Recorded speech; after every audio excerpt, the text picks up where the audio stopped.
Yeah. Okay, I think we'll make a start now. Welcome everybody to our first Friday forum of 2022. It is our absolute pleasure to welcome Sally Beamish to our very first Friday forum of this year, and I will introduce Sally first of all. So Sally was born in London. She studied viola at the Royal Northern College of Music with Patrick Ireland, and of course in Germany with Bruno Giurana. She's also a founder member of the Raphael Ensemble. Now, in Sally's early career, and we'll be hearing a little bit more about this later on, Sally performed regularly with the Academy of St Martin's in the Fields and the London Sinfonietta, and also principal viola in the London Mozart Players and the Scottish Chamber Orchestra. Sally studied composition under Ollie Nusson, Anthony Gilbert and Lennox Berkeley. And in 1990, she moved from London to Scotland to develop her career as a composer. And her music embraces many, many influences, particularly jazz and Scottish traditional music. And her music spans many, many forms, from string quartet to symphony, from ballet to opera, and is renowned for its rich textures, expressive harmonies, folk-inspired lyricism, and its emotional directness. And we're really very, very lucky to have Sally here today. So how this session is going to start, how it's going to unfold rather, I'm going to pass over to Richard McGregor in a moment, and Sally is going to answer a few questions. And at the end of the session today, I'm going to open the floor to any questions that anybody here might have. So thank you, Sally, and over to you, Richard. Okay, thanks, Nick. Hey. Sally, we had a little discussion in advance, so Sally knows roughly how we're going to start here, although how we'll develop depends on maybe the questions that you might want to ask her as well. Sally, as we did before, what was your earliest memory of Max before you met him? I think it was at the Royal Northern College, and a friend of mine was a huge fan of Max's, and I wasn't studying composition, so I never really studied composition at all. I just got the odd lesson off very generous composers. So I was studying viola, but I had a friend who was a composition student, and he was incredibly excited about the Martyrdom of St Magnus, which came out, I think, in 77. And I remember going through the score together, and my friend showing me what Max had done, and how incredibly exciting that was about this new piece. And I mean, I wanted to be a composer and was a composer at the time, so to get a sense of what was being written absolutely then and there was very important to me. But I didn't actually see him until maybe a year later or so, when I was at Dartington as a viola player again, and still a student. And I remember standing in the tea queue at Dartington and just sensing a presence behind me. It was really strange, and I sort of swung round, and there was Max looking at me with these incredibly intense blue eyes, and I've never forgotten it. And I didn't dare speak to him, but I just sort of turned away. It was almost like this sort of light coming from his face. It was quite extraordinary. And I did go to one of his classes, but I sort of sat at the back, and so I was never introduced to him then. And I think I met him for the first time when he was when he was conducting the Glyndebourne Orchestra, and I was playing principal viola in Marriage of Figaro, and he was conducting that. And we did a tour, and we got to know him quite well. I was married to a cellist called Robert Irvin, who was also playing, and he'd been up to the St Magnus Festival and met Max, and also Jimmy Macmillan, and they had both talked about how if if Sally wants to compose, she should come up to Scotland. And Robert kept saying this, that he was Scottish himself. By that time we had a baby and another one on the way, and he didn't want them growing up with English accents. So it was a long story, but in the end, with the encouragement of Jimmy and Max, we moved up to Scotland. We started our own chamber group, and Max was hugely supportive, and he also put me up for several things. So for instance, the Strathclyde Concerto Project is 10 concertos for the SCO. That was each one was linked to a young composer who would work in schools. But actually, I've missed an important link, because before that, I was principal viola in the Scottish Chamber Orchestra, and Max was associate conductor and composer in residence with them. And I think the very first concert I did as principal viola was Verklärte Nacht, Schoenberg, and Max was conducting. And he felt very overwhelmed by the score, and he wasn't sure if he was doing a good job. He was never confident as a conductor. And I remember talking to him over a cup of tea and saying, it's all cups of tea, isn't it? Saying that I also didn't feel quite comfortable as a viola player, that I was really a composer. And it sort of came out in that way. And that's when he became interested in the fact that I was writing music. And hence, when he then met Robert, and he said Sally should really come up to Scotland and develop her composing. Just on that question of Max's conducting, because in his diaries he often actually writes about how he finds conducting difficult, or it doesn't sit with him very well. Was there anything which he actually relaxed into as a conductor? You know, you said Verklärte Nacht, not, but was it? He loved conducting Haydn, and he often used Haydn as a teaching material. You know, I mean, Haydn was a bit of a pin-up for him, and yeah, he was comfortable, but I mean, he wasn't very good at physically expressing what he wanted. So he was very hard to follow,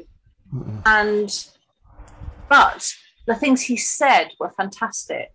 So it was a real privilege to work with him on Marriage of Figaro, in Haydn symphonies, and he had a wonderful, playful sense of the music. And so he would sometimes sing a phrase, and then you would get what he wanted. But actually, with his hands, he wasn't that good at expressing himself, and he used to get quite tense and anxious about it. Yeah, I mean, how did other players respond to him in that situation? They would pick up the anxiety, would they not? A little bit, but everyone loved him. Yeah. You know, and he was never unkind to the players or rude, or, you know, he never threw his weight around. He was very collaborative, and also very open to suggestions from the players, and quite grateful for suggestions. He would sort of say, how can we get this together? You know, and someone would say, well, how about we just do the cellos and the horns or whatever. And he said, okay, let's try that. And then you say, thank you. Yes, that worked. So your connection with it was specifically with Strathclyde 5, wasn't it? I mean, the violin and viola concerto. Yes. And we had an initial meeting, which, I mean, I didn't know him very well then, and I was quite nervous about it. We had a lovely chat, and then I was kind of left to it, really, and I was meant to deliver this project in 5 Argyll and Bute schools, and I knew that I wouldn't be able to manage it, because I had 2 children under 3 and a lot of driving to do. I mean, all the schools were miles away from where we were living in Scotland. So I asked if I could have another composer working with me, and the SCO found Elaine Agnew, who's wonderful, and who's continued to be an absolute expert in working with projects and, you know, community and schools and education. So she was a fantastic person. So she did 2 of the schools and I did 3. And I wrote a piece for the SCO, which was then performed, and it had to involve a band from each of these schools. So there was a fiddle band, there was a pipe band, and so I had to learn about the bagpipes. And that was fantastic because I didn't know anything about the bagpipes. This was all part of, you know, finding myself in Scotland. And I think to some extent, Max found the same thing, that you are absolutely drenched in the culture, in the music, because it's there. It's not just in concert halls. It's in the village. It's in the village hall. You go to the ceilidh. Everyone goes to the ceilidh. You know, from the babies to the grandparents, and interestingly, the teenagers as well. And it's completely cool to go to the ceilidh and dance. And this was just a revelation to me, coming from London, where one really didn't have much of a sense of English culture, you know, English musical culture, folk culture at all. There was a lot to do with the classical music tradition, but not the folk tradition. And this was the thing that completely transformed my thinking in composing. And that very much came from Max and from his connection and the way he embraced Scottish music, Scottish fiddles, bagpipes.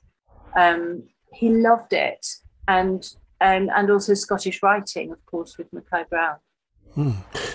Let's go back just a moment to Dartington. How many years did you go to Dartington? I can't remember now, maybe 3 or 4 years, but I was always in a sort of student orchestra that was doing something else. But I would try and sneak into the composition lessons. And I remember once sitting there with a very complicated score of Max's, and there was a whole lot of people crowded round looking at the same score, and I ended up as the one who had to turn the pages. And I was so nervous that I wouldn't know where we were. I'd get lost in the score. I can't remember what it was now even. I think I don't think I learned anything because I was just so nervous about turning the pages. But you must have been there when that transition phase when Max replaced John Amos as the director of Dartington. I remember seeing John Amos in his stripy trousers, and yes, and Max being around as well. I wish I'd kept a diary, you know, because they were amazing times. Nick, do you want to just take over for a moment? Yes, sure. Sally, I'm having attended the Hoy Young Composers course in 1996. I just wondered if you could tell us a little bit more about your association with that course, please. Well, I was absolutely thrilled when Max asked me to be his assistant in '94. And looking back on it, I think he knew that this would be a wonderful learning experience for me, because in a way I'd missed the boat. I was in my almost my mid-30s by then, and in those days there were opportunities for young composers, but I wasn't any longer a young composer. So it was quite hard for me to find a way to learn. I had no money, and so it was another way for him actually to pay me to come and learn. And I was very, very nervous about it, and I'd already decided with the Strathclyde thing that I was never going to teach. I just found it too difficult, and I was shy, and I didn't find it easy to express myself in a large group of kids and then students, you know, who I was quite sure knew an awful lot more than I did, and they did, because they were all doing composition courses. And one of the set pieces, I think was it the first year, was La Mer, and Max talked about it quite a lot, and I was just sitting there as an observer, really. And then I remember one of the American students taking me aside and saying, "I'm really looking forward to the academic side of this course," which he obviously thought was going to be me. And you know, it couldn't have been further from the truth, you know, because I I had no academic knowledge of music at all. I'd never studied in that way. So it was a continuation really of an emotional response to the piece. And we did find things to talk about. And I asked them to tell me what they were finding. And it was a journey that we made together. But I always felt a little bit out of my depth until we got to the stage where the composers were writing for the quartet that was provided by the SCO, the Scottish Chamber Orchestra. So it wasn't necessarily a string quartet. It would be sort of violin, clarinet, cello and bassoon or something quite unusual. And they'd all have to write. It was always 4 instruments, I think. They'd have to write pieces over the course of these 2 weeks. And then I felt I did have something to offer because I'd played so much contemporary music myself with Lontano, with the London Sinfonietta, really difficult stuff, Boulez and things on the viola. So I kind of knew what I was talking about when it came to composers making marks on a page that speak to a player. And that's what the courses were really about. And so maybe that was the reason why Max wanted me there as well, because he wasn't really a performer at all. So to him, communicating with performers was incredibly important. And he would get very bad-tempered if people were doing it, people hadn't really thought. He could be quite impatient. There was one poor chap who'd written an entire, because we had to do everything by hand, of course. He'd written out an entire bass clarinet part with the German notation, which is written in the bass clef. And I don't think it's ever used now, but now you write it as if you were writing for B flat clarinet, but it sounds an octave, 9th down. But this poor student, and you had to sit up all night writing out your parts. And then if you changed anything in the score, you'd have to write them all out again. So they were all exhausted and just sort of living on adrenaline and coffee. And then Max would sort of have a go at them because of something like that. And I'd be sort of saying, "Oh, Max, hang on, he's using the German notation." "Oh, well, I don't know anything about that." So, yeah, he could be very tetchy at times. But also, I mean, some of the nuggets of wisdom that I got from him have just continued and still inform what I do. I still think about him when I'm writing, particularly when I'm putting in markings. He made this wonderful remark about writing a crescendo without having a dynamic at the end of it. And he said it's one of those staircases that were built for Mussolini during the war, and they never built the building that the staircase was meant to go up to. I think it was for a wooden platform or something where the speeches were given and then the wooden platforms were destroyed. And you were left with these staircases, stone staircases. And he said, that's what this crescendo is like. It doesn't tell you where it's going. And so you never write a crescendo without a dynamic at the end. He used to get very impatient about people using Italian incorrectly because he spoke fluent Italian. And you wrote something like con rubato, and he would be furious, because there was showed a lack of understanding of Italian. But he wasn't very good at sort of putting himself in someone else's shoes and thinking, well, this person doesn't speak Italian, and just gently explaining. So you'd get very cross. But I think maybe that was all part of it. Do you think he reflected anything from his time with Petrassi in his way of dealing with students? I don't really know because, I mean, although he mentioned Petrassi and maybe he did quote him, but I wasn't aware of that. It was, I felt that an awful lot of his teaching was coming from what he had discovered from working with the Fires of London and from what he had done. And from his ideas. I could be quite wrong, but I don't remember him sort of quoting anything from Petrassi. But there were certainly pieces that he wanted to show us. There was Boulez notations, there was La Mer, there were a Haydn symphony he used as a starting point for one of the courses. So it was encouraging you really to look at a score and see how something was done. But it wasn't about the Fibonacci sequence or, you know, about finding the sort of academic thinking behind the score. It was about, first of all, the emotional content of the score, and then about how that was communicated via the notes to the players, so that the players could then communicate to the audience.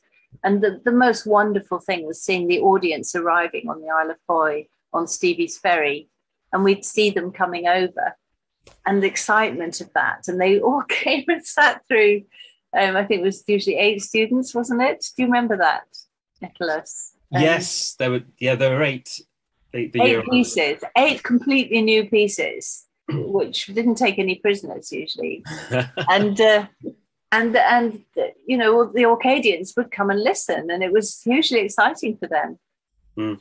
Yes, I was going to ask you about the that final concert, because it really is a kind of a highlight of the whole course, and that this an important aspect of that young composers course was the connection with the local community.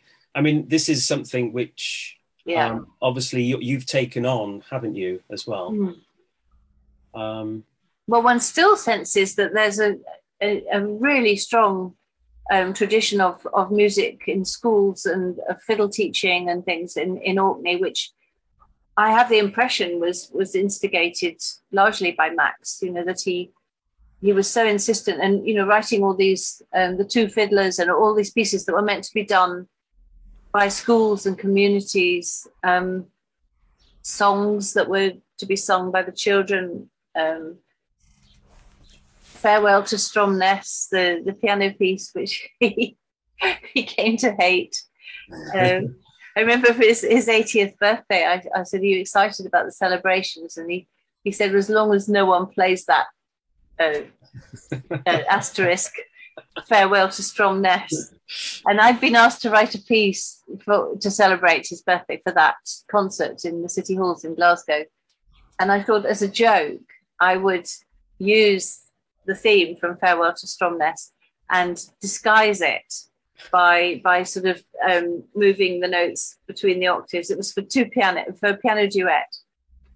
And afterwards, I said to him, because the theme came at the end, and then he got a big laugh, you know, because it all sounded very sort of abstract before then.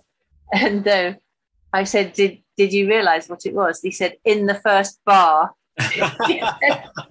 He said, "Because I know what you do." And he knew that I had this way of working with Scottish tunes, and it was very funny. So he would have enjoyed the naughtiness of that. Yes, absolutely. Yeah, he did. He thought it was very funny. You also wrote. You also wrote for his 60th. He wrote for you for your 60th, and also 50th, for my 50th. He wrote for me. Yes, a quintet for the National Ensemble, and then, but before that, when I think it was in 94. I think it was the first year that I was, in fact. I don't know if you can see this. Can you see this? Yes. Yes. I was on the phone to my father. It was my birthday, and people kept calling me, and I was saying, "I'm on the phone to my dad," you know. And there were no mobiles then, and then I went into the kitchen of the Boo of Hoy where I was staying, and there was Max with his cake waiting for me to get off the phone. It was so sweet. And then I was taken up to the church, and there was a quartet ready to play a piece that he'd written overnight for me, and I think it was just called For Sally. And he'd written out all the parts himself, of course, and he was, you know, it was like a lesson to all the students because they were beautifully written out, completely clear, and the quartet had just read it. You know, there was no problem with them just sight reading it. And the lovely thing was that he'd begun it with a quote from a piece of mine, a quintet written for the Schubert Ensemble, actually, for sort of Trout quintet combination. And I'd just shown it to him the day before, and he'd remembered a theme from it. and he began his piece with a theme from my piece. He had such an amazing brain, an amazing memory, and it was so lovely. It meant so much to me. That's lovely. Sally, I wonder if you could go back a little bit to 1990 when you moved to Scotland. I understand that Max had a big hand in that. Yes. Well, my husband Robert went up to the festival, and I couldn't go. I think I was working, and we had a baby by then, and I think Max talked to Robert a lot about how I should come up, and Jimmy as well. They were both there, so a lot of things came together at the same time. One was having the baby and realizing I really didn't want to be touring with my viola anymore. Then my viola was stolen, and that just seemed like a sign somehow. That was in 89, sorry. I decided it was a sign, and so Robert wanted to move back to Scotland, so we did it, and I just stopped all my London playing, apart from the Raphael ensemble, the string sextet I played with. I carried that on for a couple of years, but it became impossible really from Scotland with children and everything. And also I got very busy as a composer, which was something that had never occurred to me, that I might earn a living by composing. And I didn't think about it consciously at the time when I applied for the Royal Northern College of Music. I was thinking of how I would earn a living so that I could compose. And it seemed to me that the viola was the best bet, that it would be in demand. There weren't, and also not quite as demanding for me as playing the violin. I played the violin. So I went on violin, but with the idea that I would change to viola, which I did. And actually being at college as a string player and as someone who composed was fantastic, because my friends got to know that I composed, and they would ask me to write pieces. So I was writing for concerts at the college. I wrote a violin sonata and a solo violin piece and various things. So it was actually a wonderful kind of networking opportunity being at music college, because these players all went on to be sort of top players in their own fields and commissioned pieces as they went. So those connections were really good, but I didn't get the benefits of being on a composition course. So I didn't study the big scores, and I didn't learn about, and I was a bit baffled actually by the musical language that was fashionable at the time. I didn't write like that. I was a very tonal composer, and in fact I applied for several postgraduate courses and I didn't get in, and I was told it was because I was writing tonally, that they couldn't accept me. Never yet accepted a student who finishes a piece in A minor. I've never been told that. So I felt that what I was doing was never really going to earn me a career as a composer. But I realize now that I didn't think that a woman could have a career as a composer, because I've never seen one do it. So I think it was to do with my gender as well. There was no role model for me.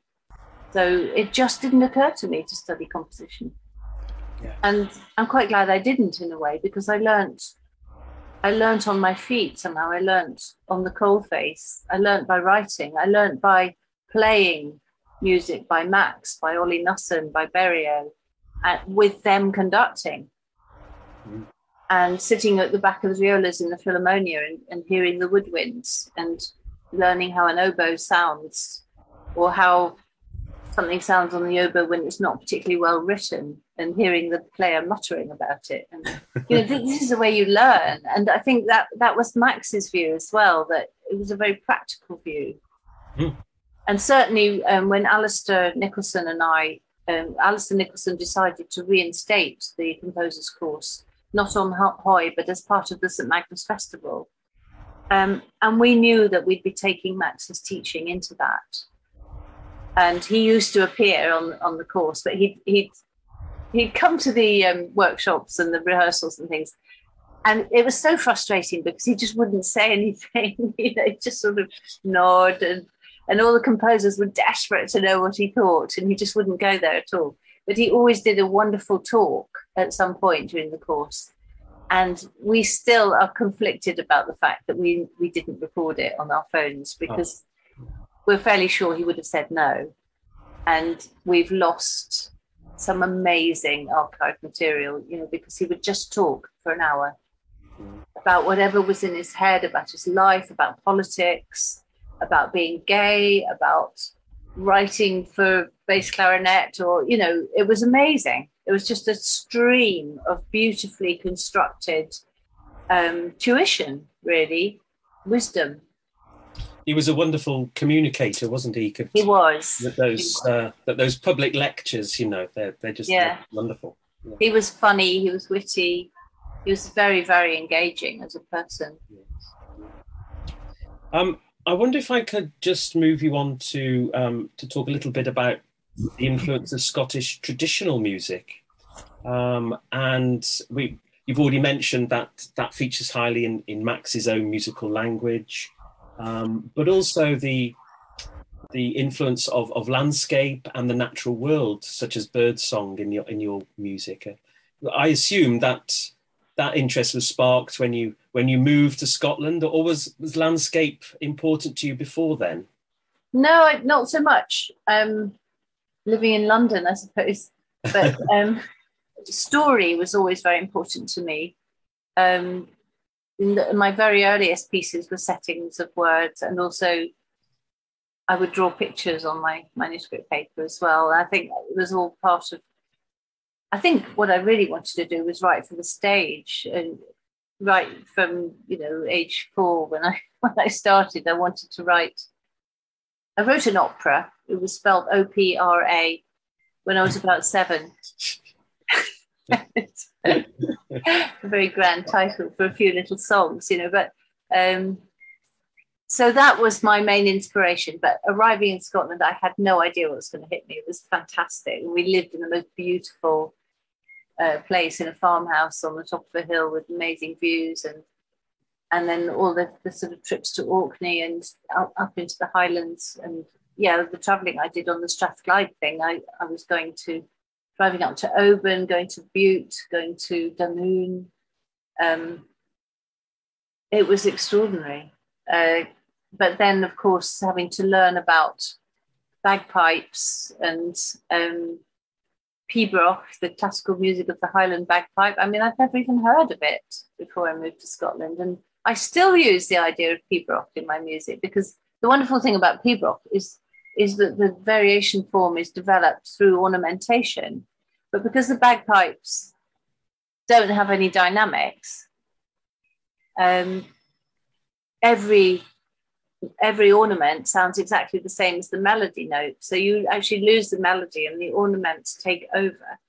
And you get this sort of string of notes which are just as prominent as the melody note, unlike in sort of Baroque music, where the ornamentation is kind of glanced over. This is the ornamentation is what's built up to create more and more excitement. And that was an idea that I used in my own piece, The Lost Pibroch, which I wrote for that Strathclyde project.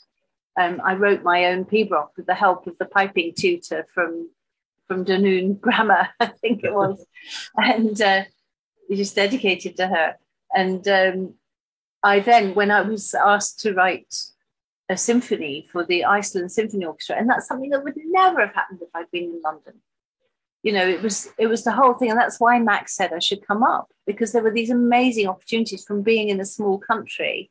So there was an exchange between Iceland and Scotland, and a team came over from the Reykjavik Symphony Orchestra looking for a composer who'd never written for orchestra. and they found me, being the least likely to succeed. So the first time I heard my symphony was in the first rehearsal. Absolutely terrifying.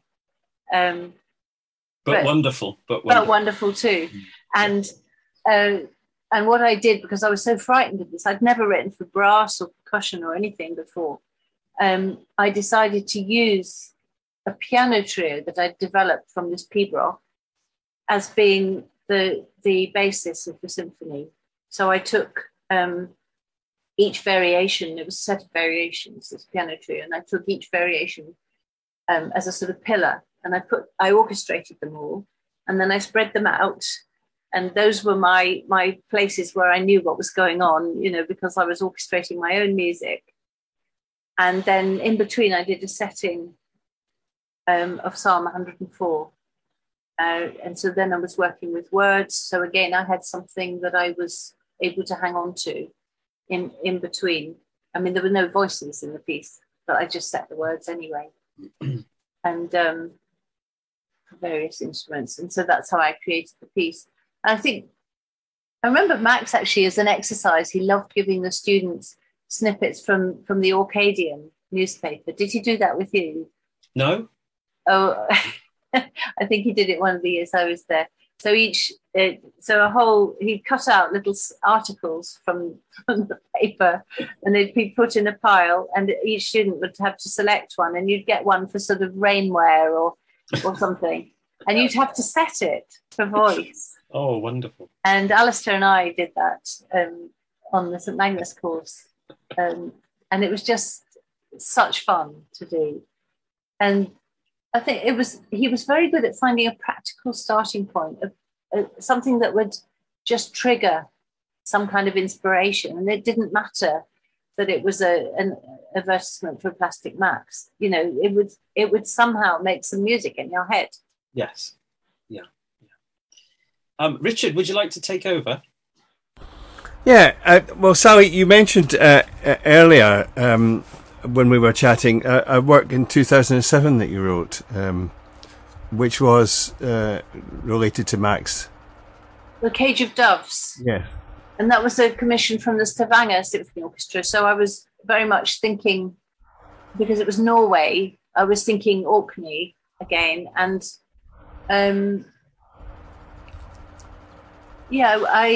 I decided to go to the novel that Max based his Martyrdom of St Magnus on, which is Mackay Brown's Magnus. And I found this wonderful passage which mentions a cage of doves. And I just thought, what a lovely concept, a cage of doves, and doves represent peace. And that was another thing I had in common with Max, that we're both pacifists. I'm a Quaker, but he was very much a pacifist. And that was something we talked about quite a lot. But so I wrote this piece, which was very much inspired by the landscape of Orkney and by this concept of caged doves, which are released at the end of the piece. So I have the call of the dove on the flutes, on low flutes at the end of the piece. And there are bells, and there's a lot of the cathedral is in there. And I used the hymn to St Magnus, which Max used as well.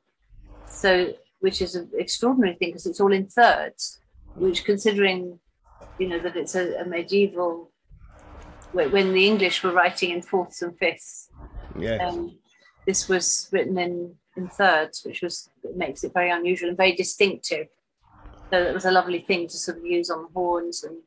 But anyway, I dedicated it to Max. And then sometime later, when he was asked to be composer in residence at the Trondheim Festival, he was asked if there was another composer who he would like to bring. And he brought me and that piece and another piece of mine called Sea Vagos, which is also based on Scottish music and Scottish ideas for Scottish fiddle and harp and strings, which I wrote in 2012. So that was programmed alongside his Orkney Wedding with Sunrise.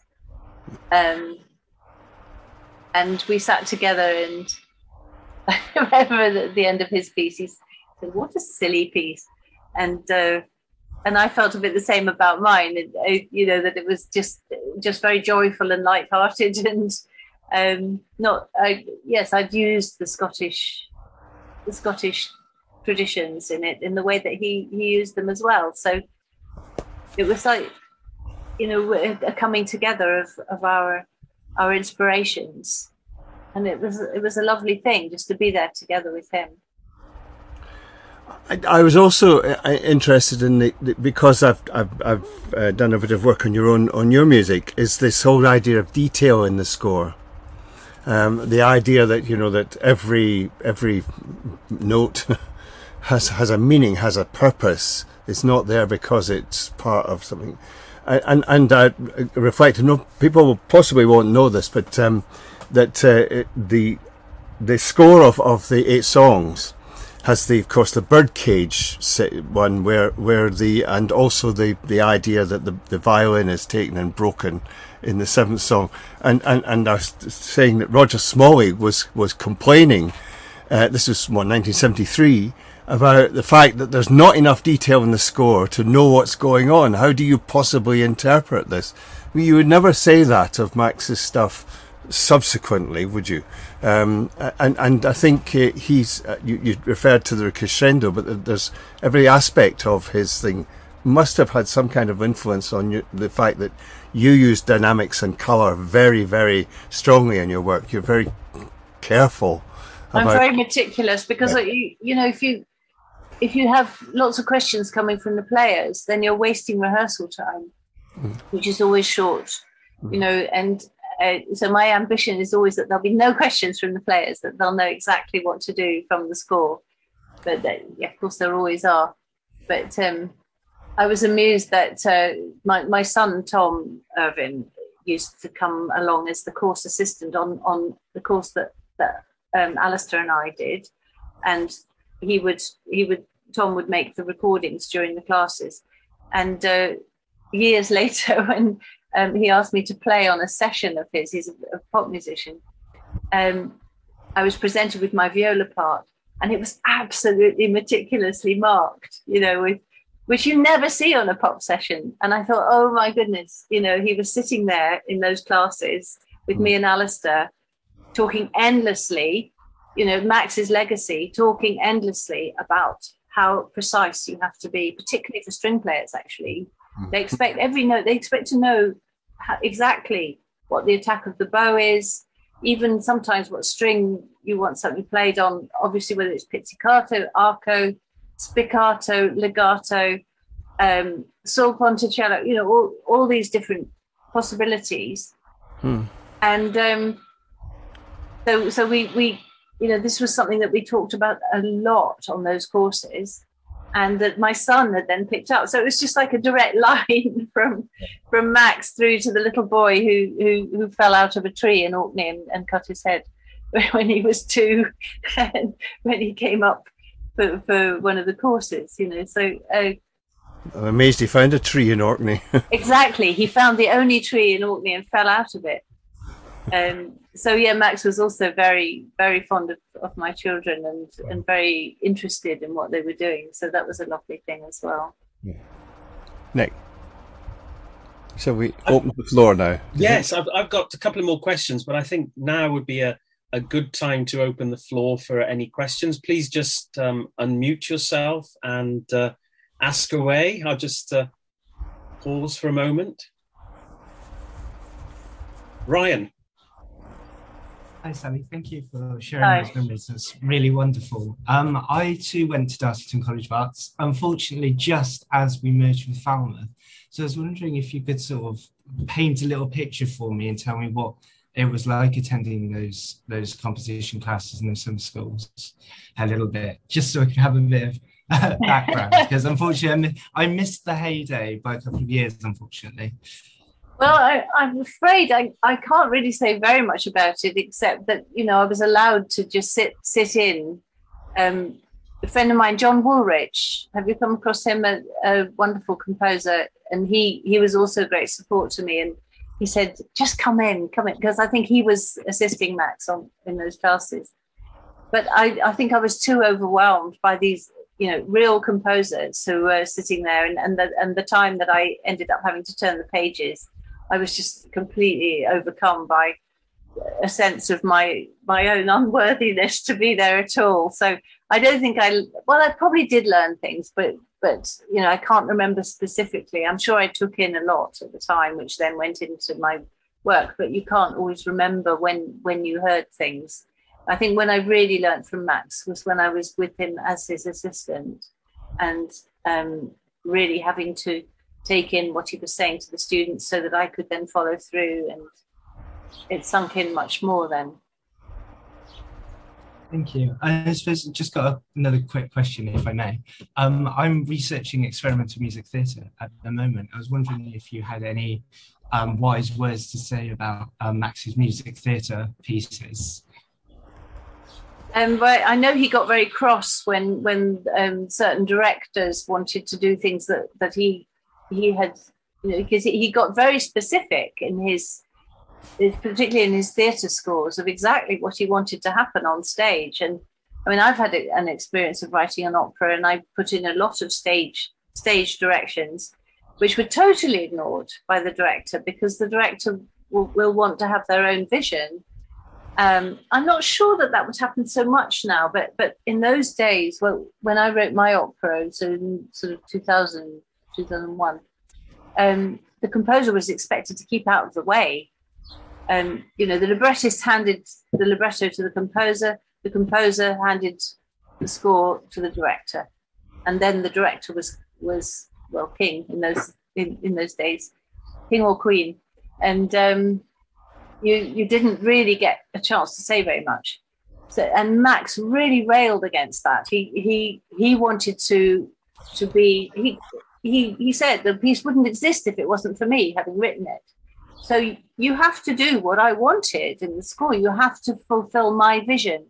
But then the question is, he wasn't a theatre director, so would he have known best what to do? But I know he got very, very upset about. Well, he wasn't very happy about St Magnus on the first run, but it was a huge success, and I think he sorted out his differences with the director. But I remember when they did 8 Songs for a Mad King on the television, and they did this really shocking interpretation of it, and Max was really, really upset, and he tried to get it stopped, and he couldn't, and it was awful for him. He hated the whole thing, and he was absolutely in disbelief that he wasn't allowed to veto it. Mm. So I don't know what I'm saying really, except that he did want what it said on his score to be what was seen on the stage. Yeah, that's a famous example actually, and the director defended his way of doing it by saying it's my show basically. Yeah, I'm just. He didn't exactly say it like that. It was much more forceful. And yes, Max was extremely. I mean, it wasn't pleasant. It was set in a toilet, for goodness' sake. Yeah, it was awful. Mm. Yeah. Ryan, I've written an article on the music theatre of Max. It's in Music Theory, published 2020. I will have a look. Thank you so much. Which piece are you thinking of doing, Ryan? What's that, sorry? Well, so my PhD is based around emotion in music theatre, and so I'm getting people to share their emotional responses to stimuli. Oh, I see. So it's a general, a general study, but it's certainly proving quite interesting. Unfortunately, I haven't sort of surveyed any of Max's work as yet. I've been concentrating on more recent pieces, but there's still certainly time. There's so much to look at, isn't there? I mean, just right down to the operatic voice and whether or not one can hear the words, because everyone says you can and you can't, in my opinion, and whether to use music theatre voices or singing actors, just with microphones for the clarity of the text. Because the text is, equally important as the music. And so many modern operas, you can't really hear the words, and that you get the surtitles, but actually it's very difficult to take it all in at once.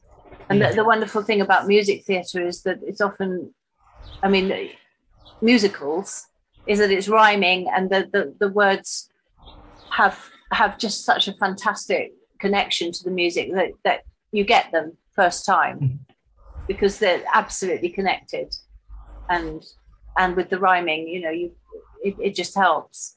So you don't have that thing of, oh well, I think I'll listen to the music for a bit and then I'll try and concentrate on the words. Or it's an interesting dilemma, the whole thing about setting words to music. I love writing for ballet. John's got his hand up. 1 second. There we go. Okay. Thank you very much for your talk. I'm new to Maxwell's music, so it's just been really fascinating to hear your first person perspective. I'm curious about your your autodidactic, way of learning how to compose, and then the influence of ballet, because I had seen that you had done quite a few number of ballets, and so I'm curious how bodily motion, or kind of how the body and stage influenced your compositional process, considering the fact that it's not from the academic perspective.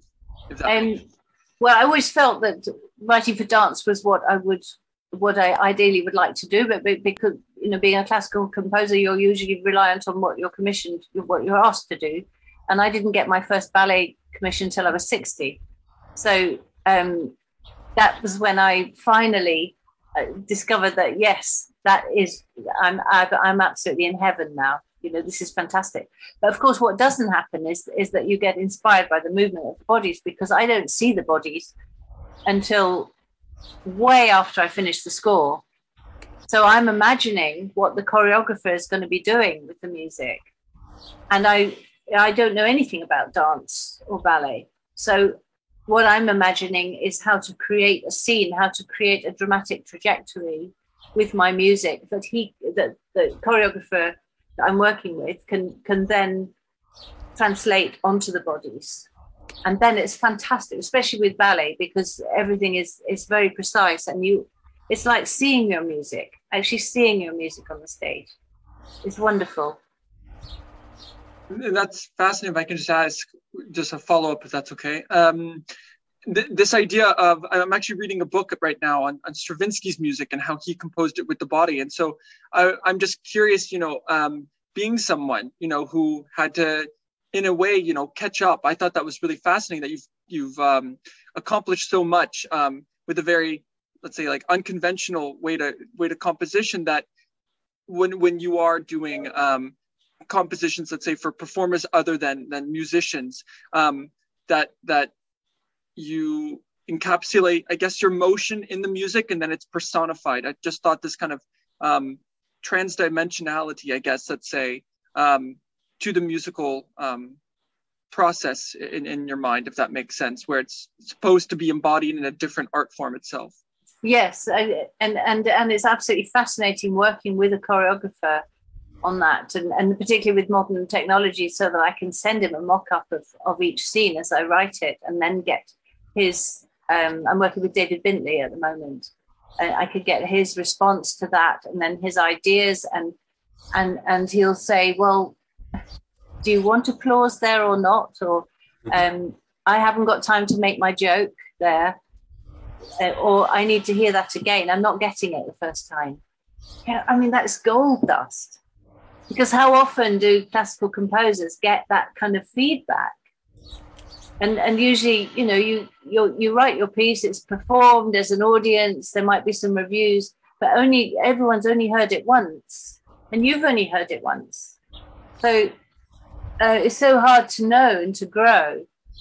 But to work with a choreographer is like having a composition lesson once a week, because he sends me these detailed notes on what I've done, and I actually love that. I know it's not for everyone. I mean, it's like being a film composer in a way, although I'm kind of taking the lead in this whole process.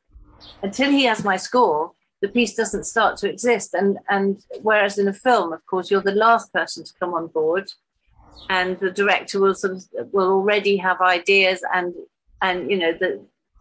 the chances of you hitting the nail on the head from the director's point of view, are so slim, you know, that you're very likely to have your stuff rejected and have to keep doing it again, or but you're working to something that already exists. But with ballet and dance, it's the other way around, which I absolutely love. Thank you, John, for that lovely question. Maybe it's fitting to end the session today. Just go back to 2016, the year that Max died. He died in March of 2016. And Sally, you wrote a piece for the proms that year in memory of Max, Marula Perpetua. I just wondered if you could finish today just talking a little bit about that piece. Well, the title means Perpetual Blackbird, and I'd just moved to Glasgow and I couldn't sleep because of this blackbird outside my window, and it just seemed so ironic that I'd moved to the big city from the wilds of the countryside and it was a bird keeping me awake, but of course it was because of the street lights that it was singing. And and the Latin title was very much to do with Max. He'd written a piece, the piece he wrote for me had a Latin title, and so it might be a bit pretentious, but I thought it was fun to call it that.